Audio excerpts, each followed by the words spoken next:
I didn't know this when I was diagnosed in 2013. I had a brain tumor that literally took up almost half of my brain. The doctors didn't really tell me that I had cancer. They didn't really tell me that on average people live like 6.8 months. When I had a recurrence in 2018, I realized at that point that I was waiting for my life to begin when cancer ended. And I really had a good lesson. Again, the divine spiritual messenger from cancer was that cancer was not something to fight in a boxing ring. It was something to hug and embrace and allow.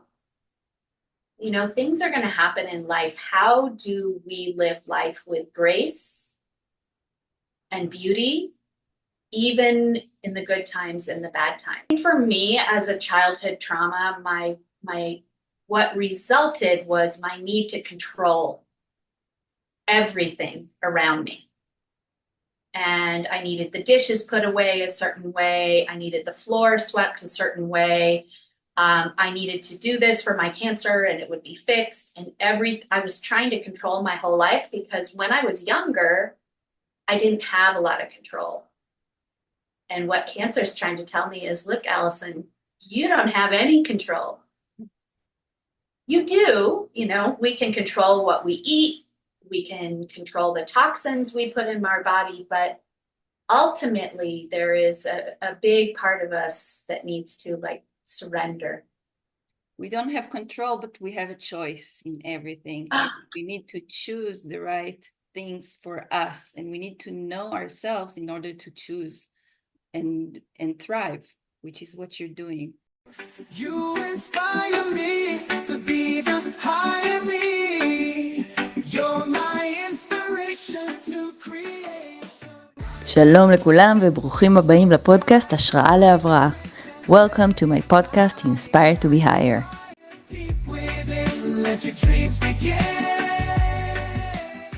Hello everyone and welcome back to Inspired to be Higher. I'm your host Shira, and today I'm so happy to introduce to you someone that I've been working with and is just an amazing, inspirational person. We were working with the same patient. And I just want to tell the audience that my experience was I was in awe because we were having meetings, all of us together, and I was listening to how you can tell from your own experience, you can convey to the patient things that are just, we will let you tell about everything today, but I just wanted to tell the audience that you're in for a treat.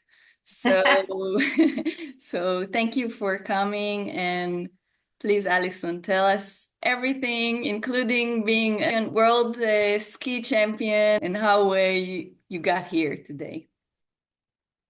Well, I think you're right. I think in a lot of ways, when we have suffering, that then enables us to have incredible knowledge and power.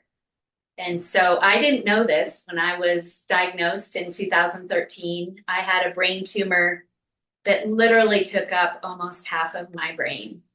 And I was walking and talking and, my behavior was a little strange. And finally, one day I was cooking in the kitchen and almost burned down the house. And so my husband was like, we need to go to the emergency room. And they found this giant tumor. They didn't really tell me what was going on. They just whisked me off into surgery. 10 hours later, I woke up and I was kind of back to my normal self. But I didn't really know. The doctors didn't really tell me that I had cancer. They didn't really tell me that on average, people live 6.8 months. They were like, you're young, you're healthy, you got this. They said, well, we're going to do chemo and radiation, but you're too sick from surgery. We're going to send you home.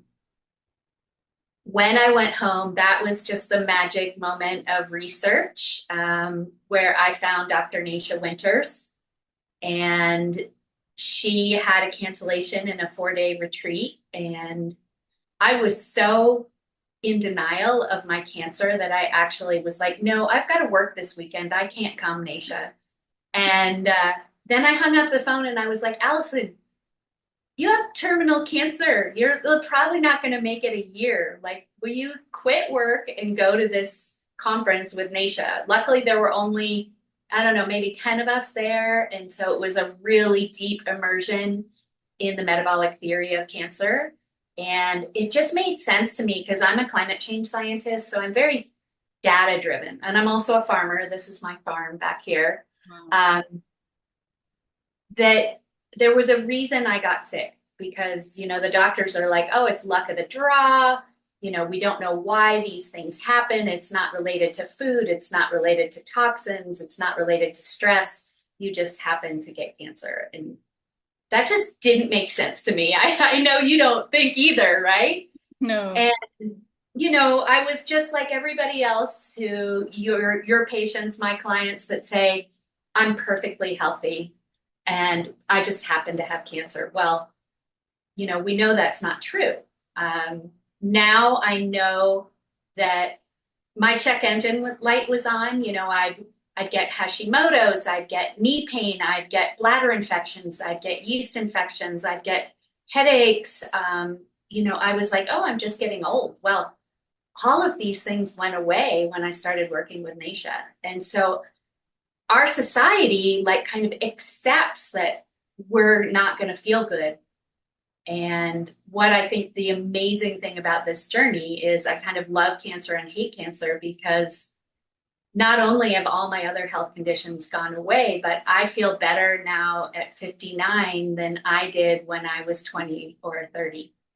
So I'm very grateful to cancer, but it's also been, you know, it's not an easy journey to change your whole life. And I just knew I wanted to live, and I knew that I was going to do whatever possible to have me get there. And how many years ago was the diagnosis? 11 and a half. Wow. And you're saying the statistics are how many months? Oh, you know, it depends on where you go, what document you look at. You know, some people just live 6 months and some people live several years, but it's the type of brain cancer. Not only was it huge, but it likes to travel down through the body, through the central nervous system, and then like come up in the liver and come up in the kidneys. And so it's very metastatic. And my doctors didn't tell me any of this. They were just like, don't worry about it. We're just going to do chemo and radiation and everything will be fine. Well, luckily I found Naisha and we did some testing on the tumor. Of course, we could send it off to see the tumor personality, and it came back as not being sensitive to chemo or radiation. So I didn't really want to do those things. So I was relieved that the data told me not to. And I really want to stress that everybody's different. And but one person shows that they're just guessing and they're just throwing at you whatever tools they have, and they're not testing. So yeah, they say that they're like throwing spaghetti at the wall and seeing what sticks. And, you know, there's many tools in the tool basket. There's conventional medicine, there's off-label drugs, there's repurposed drugs, there's things like boswellia and curcumin and herbal supplements. But I think a lot of my clients fall into the trap, and I know that this has been a problem for you too, is you get on a forum with someone who has a similar cancer as yours, and they say, well, I did this, this, this, and this. Well, the thing is that's them. Even if they have the exact cancer as me, there are different reasons that we got sick. And because there are different reasons that we got sick, there's different treatments for every single different person. And there's different diets for every single person. Right, right. My patients often want to copy paste treatments that others did. Please explain, because you're an expert now, about the differences that we can see in the tests between each patient and how we can, customize it individually. Right. Well, there's so many different types of testing, and Naisha's big motto is test, don't guess. And myself and my team, that is, and I know you are too, Like, let's actually use data to decide what you are going to do for treatments. So for example, if we do blood work and I'm on the nutrition end, you do the customized treatments, and then myself and my team, we're doing customized diet and lifestyle. So it's very important that you have both a Dr. Nasha trained doctor like yourself and a person that can do the nutrition that's personalized. Like and no following anybody else's cut and paste, like you said. We're all different and we really have to follow the data. So the first thing I look at is the intake form. I'm looking for, do they live near toxins? Were they exposed to a lot of trauma? Do they like a lot of carbohydrates and sweets? Or, looking at everything in their life that could possibly contribute to the factors, the root causes of why we got sick. The next thing I look at is their labs. For me, looking at the nutrition end, I'll look at protein and see, is it high or is it low? And then I adjust their diet diary intake form to customize their protein, for example. Or we want to look at like DNA. Can they have the ability to process dairy, for example? So some people can eat dairy, some people can't. It really is not about what type of cancer you have. It's more about your personal genetics. And then we also look at labs. So just because you have a certain gene doesn't mean it's expressing itself. Genes can be turned on and off like a light switch. So for example, let's say you have the gene that says you can process lactose and you're like, yippee, I'm going to go eat tons of cheese. Well, then we're going to go over to your labs and we're going to look at IGF-1, which is called insulin growth factor number 1. And if that's over 100, that's a growth factor for cancer. So even though your DNA says you can eat dairy, your labs are saying that that is potentially causing growth for your cancer. So for the moment, we're going to have you stop eating dairy. Right. So everybody's brain might be exploding with all this data, but that's why they have you and that's why they have me. Right. So you're going to look at all the same numbers that I look at, and you're going to be thinking, what does this person need to reduce their tumor burden? How can we reverse the root causes? And then I'm going to be thinking food and stress. And so we're both addressing like really important aspects, and people really need both of us. Exactly. So tell us about your own story. What did you find about yourself, about the nutrition that you had before that you thought was very healthy because you were a sports woman and taking care of your body and exercising? So what did you find out? Oh, well, great question, because I really thought I was healthy, of course, and I didn't know. I was a professional extreme skier. Actually, let's go back a little bit. As a child, I had a lot of childhood trauma and alcoholism. And I think as a protective mechanism, I kind of wanted to prove to the world, like, hey, see me, hear me, I'm an amazing person. So I went from like kind of being very damaged and decided to like overachieve. This is very classic cancer behavior and classic trauma behavior. So I decided I'd go all the way to world champion, got there, I wasn't feeling very good because I was competing a lot and I was exercising way too much. Also, I'm a climate change scientist. At the time, we didn't know a lot about conventional meat versus grass-fed meat, so I had decided to be a vegetarian. When my genes came back, when I got sick with cancer, it was like, you can never, ever be a vegetarian. And the funny thing is, as a side note, is my husband is a cattle farmer. He raises cows. This is our farm here, and the cows graze here. His DNA came back that said basically he had genetic hemochromatosis and he should never eat red meat. So we both had to switch diets. So you hear this a lot in the media that the body knows. Well, I can tell you the body doesn't. In my case and in his case, our bodies did not know. Because we're too broken. We're too far from nature to understand what our body is saying, really. Exactly. And, you know, I thought I was a carbaholic vegetarian. So I was a vegetarian that didn't eat vegetables. I ate a lot of rice, a lot of pasta, a lot of bread. I kind of had a white diet. And here I was, a farmer, not eating vegetables. Yeah. So I had to really change my diet. I had to add incredible amounts of fat. You know, I was told forever when I went to classes for nutrition in college, you know, fat was to be feared. Yes. And so I was eating all carbohydrates, no fat. It was no surprise that I got cancer. And also, a lot of people don't realize this, like not enough exercise can cause ill health. I think we all know that intuitively, but we don't realize that too much exercise can really be detrimental. It's very, very stressful on the body. And I would think like, well, I could run for 20 minutes, but if I could run for 3 hours, that would be better. Well, it was definitely not better for me. So I had to learn to not be an overachiever, an over stressaholic, an over exerciseaholic. And I, you know, stress is a big one. People with brain cancer tend to have like type A overachiever personalities, just like myself.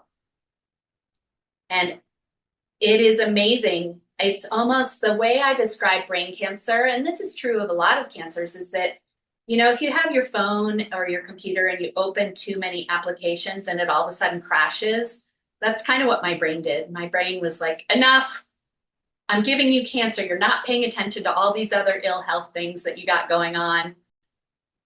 Here we go. So amazing. I got the memo. It was, I kind of think of cancer as like a divine messenger. Wow. And whether you believe in God or not, I feel like what I have learned from the teachings of cancer is just beautiful. What you have done with it is amazing. I want you to tell us about first of all, the spiritual and the emotional journey that you're still on is really inspiring. And also your project. I mean, you did it to save yourself. You learned everything. The A-type personality was really on everything, but then you gave it to others, and that's what you're doing now, and you're treating other people. And this is an amazing project. So tell us about studying the metabolic approach and how you got to it. Yeah, originally, Dr. Naisha Winters asked me to train with her in, I think it was 2014, and there were only 9 of us at the time. Imagine, she's so big now. And so 9 of us worked with her really closely. You know, we became like sisters. And I was doing it to save myself. And she was like, you're really good at this. You should help other people. And I was like, well, first things first, you know, let's fix me. And so I kind of, because I couldn't over exercise and because I needed to like kind of quit my job and focus on healing myself, I got kind of addicted to the science of what she was doing. As a scientist, I loved the spreadsheets. I loved, you know, kind of, it's like detective work, right? And I'm sure you know this, right? You're looking at this person and you're like, why did this happen? How can we reverse this? And the fact that you can get answers. No one gets answers anywhere. It's like everyone is guessing and throwing things at it, and suddenly you see the whole picture. I mean, it's a huge picture. You have to be very patient and to see things fall into their place, but it's so unique. Yes, and it is inspiring. And what it gave me and what I feel like it gives other people is hope. Yes. Because if you're just, I mean, everybody who has cancer or is a loved one with cancer, you go to the hospital, they're just poking and prodding and injecting you and medicating you. And it feels like you're getting very unhealthy, and it feels like you have no power over your own body. Exactly. And what this gave me was, I was like, oh, I can see in my labs that I have too much calcium in my blood, and the calcium should be in my bones. So I'm going to take vitamin K2, and then in 30 days, I'm going to retest and see if that supplement is working. And boom, it's working. Or I change my diet, and then all of a sudden my insulin goes down. Or I added meditation, and boom, my stress markers are better. So it gave me so many pats on the back that I was doing the right thing, because I could see in my labs that the results were happening. And if they weren't happening, we could make a change. And at first I didn't believe. I thought it was like woo-woo, hocus pocus, like, this is not that kind of hippy-dippy, oovy-groovy approach to cancer. It is so systematic and so, empowering. I just feel like not only, cancer is going to be part of my life forever, and not in a bad way. I see it as something to love. Cancer is a part of me, like my big toe is a part of me, or my finger is a part of me.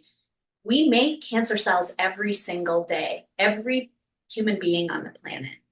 So how do we learn to have our own immune system gobble up those cancer cells so we can live a long, happy life and die of old age?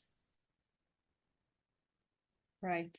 Because everything is the journey. You don't have to get somewhere and kill the cancer and get over with it and then live your life, because who knows?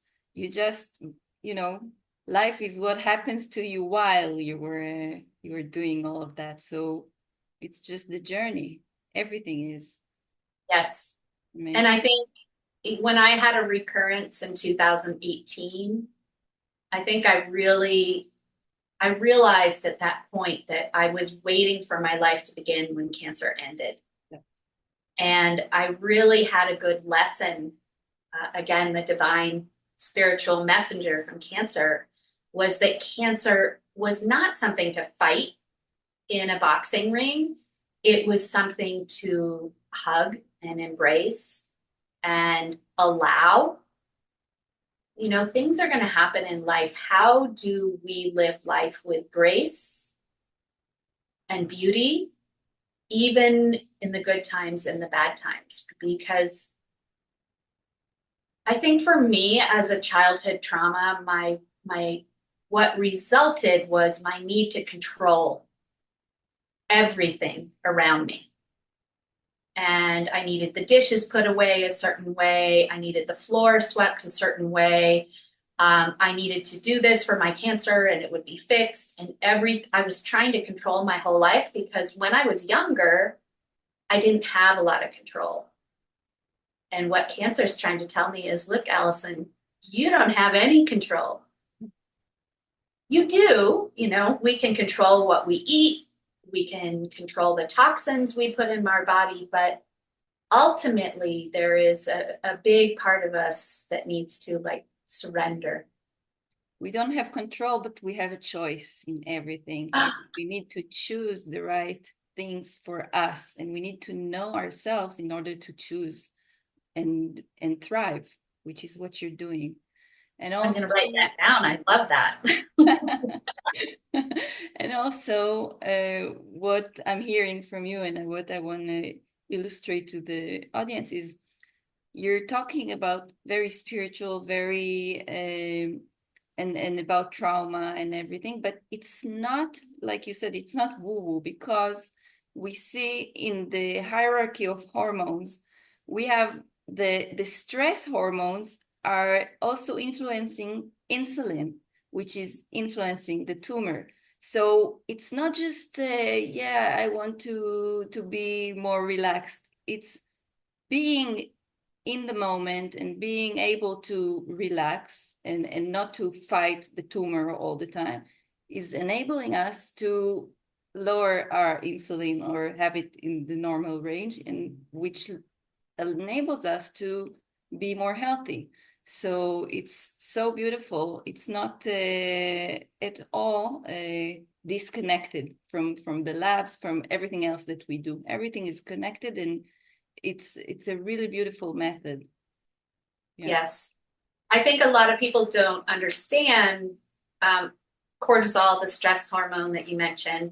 It can raise insulin. A lot of people don't understand insulin, but what that does is it raises blood sugar. So if I'm tracking my blood sugar and I'm tracking my ketones, I want to see that what I'm eating is resulting in a state that is burning fat. But for example, if my mother calls, I love my mother, but my insulin and my blood sugar will go up immediately upon answering the phone call with her. So I have to learn how to have a different response to different things. Our body is meant to raise cortisol and insulin if we're going to run from a tiger, for example. Or in my case, we have bears every day. So if I'm going to run from a bear, I'm going to need that cortisol on the ready. But the problem is we live in a society where our cortisol and our stress hormones go up on a daily basis. And it's very stressful, the world we live in. So we can use things like meditation and prayer and going to church or whatever works for anybody to calm the body down. And we've always been told stress kills, but no one ever told us why. You're an expert in all the different things, but the nutrition is really what you're famous for. So please explain a little about ketogenic diet and why it's so important in cancer. Yeah, so I opened a business doing personalized oncology nutrition, and we do prevention for cancer as well as conquering cancer and then also managing cancer because, Dr. Nasha is a great example. She still has all kinds of tumors left over from 31 or 33 years ago. It's not a disease of a tumor, right? Her tumors aren't doing anything. So a lot of people think like, I need these things out of my body. Yeah. So anyway, it's an overall metabolic approach and to health and lifestyle. And what I do with myself and my team is we look at people's intake forms, their health history, their tumor pathology, also their DNA, and also their blood lab work. And looking at all of those things, we can create a personalized diet and lifestyle plan. And a lot of people think like, oh, I must be ketogenic, or I must be paleo, or I must be dairy free, or I must be this or that. We're all different. There are some basic kind of rules of thumb that we do pay attention to. And I always think of the study where, they had cancer cells in 2 petri dishes. And in one petri dish, they had a fat, it was probably olive oil, for example, and the cancer cells. And then the other petri dish, they had dextrose, which is, sugar. And the cancer cells that are in with the dextrose can grow exponentially faster because they have a different metabolism. They can only ferment glucose because all cancer cells, and a lot of people don't realize this because our oncologists don't tell us or they don't even know, is that cancer cells have an absence of mitochondria. And does everybody remember maybe in high school biology that we drew this circle that was the cell, and in the middle we had a little circle that was the nucleus, and then we drew these little wavy lines, and we were told that they were mitochondria, and we didn't really know what they are. I didn't know what they are. Mm-hmm. Well, cancer cells, if you look at them, they don't have mitochondria. And mitochondria has to be in a cell in order to metabolize fat. So if we go low in carbs and high in fat, we're basically undermining cancer's favorite food.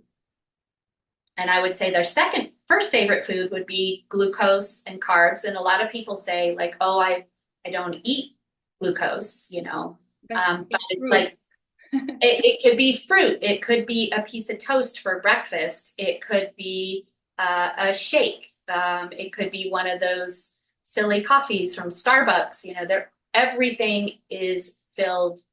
I mean, everything is a carb. Like, for example, lettuce is a carb until you put tons of salad dressing on it. And if you put a good olive oil on it, then there's more olive oil than there is lettuce. So then we switch into a different form of metabolism. I kind of like to think of it as a hybrid car. So a hybrid car has two engines, right? It has a gas engine and it also has an electric engine. We have those two engines. We can burn sugar or we can burn fat. And so what we're trying to do is shift our body over into burning fat. And fat doesn't make us fat. Fat actually makes more energy. So I can actually, myself and my team, we can control the ratios of the diet to have someone gain 20 pounds or to have someone lose 100 pounds or for someone to maintain their weight. We just want to customize that diet so the cancer cells are not getting their favorite things. Yes, exactly. And we want to make the body stronger. Right. And give it what it needs and lacks. So I know that you're in a hurry. I want to ask you something that I ask all my guests. What inspires you the most? Because this is called Inspired to Be Higher, the podcast. So what inspires you the most? Thank you. What inspires me the most? I would say probably my clients, because you know, everybody's dealing with different situations and different backgrounds. And it kind of blows my mind how when people decide they want to heal and they decide, oh, well, normal gave me cancer. I don't want to go back to normal. I'm going to create a new normal and I'm dedicated to my health. And when I see them do that, it just inspires me because this is an easy journey. And, you know, for myself, I think working on the surrendering and allowing, that creates peace. So whatever my next scan is going to be, it's going to be what it is. It doesn't mean I'm a good person or a bad person, or my blood work is good or bad, because I know that I'm doing my best. And as we get more testing information, we learn more about cancer, we can do better. This science isn't a fixed thing. It's like an evolving thing. We're learning new things every day. And so instead of trying to control my labs or control my scans or control how long, I don't know if I'm going to, you know, get killed in a car crash tomorrow. I can't sit there and think like, oh, I'm driving to physical therapy this afternoon and I could get killed. I can't live in that fight or flight response of trying to control my scans or my health. Like you said, I have a choice. I can make good choices, but yet I can't control. Life is so big. And allowing that gives me a sense of peace no matter where I am in my journey. Beautiful. I love it. Yeah, and it's something that we all need to learn. It's a lifelong journey that we all need to do this process. Whatever we go through, it's always relevant. Exactly. So what message do you have for maybe a patient that is now being diagnosed and you know, here's the C word for the first time and the sky is falling? What would you say to him or her? I would say take a deep breath and think about what cancer could possibly be teaching you. It's hard in the beginning. We kind of learn along the way what cancer is trying to teach us. But our standard of care, people, they kind of bully us and kind of say, oh, you've got to start chemo tomorrow. You know, it's absolutely, your tumor's growing out of control. You know, cancer has been growing for 7 to 10 years for most people, according to Dr. Nisha Winters. And so for you, it was probably like 20 years growing. 20 years is actually what we think how long my cancer had been growing, because it was huge. Yeah. It was huge. And no matter what standard of care or anyone says, no matter how rare your cancer is, how weird it is, how fast it is, or how slow it is, we're all in the same boat really together. We want to think about this journey as not fighting sickness, but embracing this optimal health. And when someone said to me way back when, they said, you don't know how good you could feel, I didn't believe them. Mm-hmm. I thought I was healthy, and I didn't think there was another level of health. And now I realize not only have I gotten healthier, all these, you know, my Hashimoto's went away, my breast fibroids went away, my yeast infections, bladder infections went away, my arthritis went away. It was just like I would think you were crazy if you told me all those things could happen. And my doctor said, look, you're going to have those breast fibroids for the rest of your life. And in 6 months after starting to work on this, the metabolic approach, they were gone. So we have power over our bodies. We need to have hope. We need to realize that this journey is not only going to make us more resilient and stronger, but the way it's affected all my family and friends, you know, we've looked at their DNA and their labs, and almost every single person was walking around with some kind of scary health condition that we were able to catch, all because I got sick. So if I hadn't gotten sick, you know, who knows? Who knows? Who knows? So it's, I always say, thank you, cancer, F you, cancer. You know, it's kind of a double-edged sword, and it is hard and it is not easy, but it is a beautiful journey, and I am so much happier than I was before. Wow. I want to thank you so much for this uplifting conversation and what you convey and the way you do it. It's really just a pleasure listening to you and seeing how you thrive. So thank you so much. I really appreciate you. Yeah, blessings to everybody, and may everybody have a beautiful day. Thank you for doing what you do, because we really need incredibly talented doctors like yourself. A lot of people think like, oh, I can just you know, get a water filter, or I can just do the keto diet. And, you know, we need to change like hundreds of things. It is not a one-trick pony. And so thank you for what you do, because we can't do it without you. Thank you so much. Blessings. Thank you. Bye.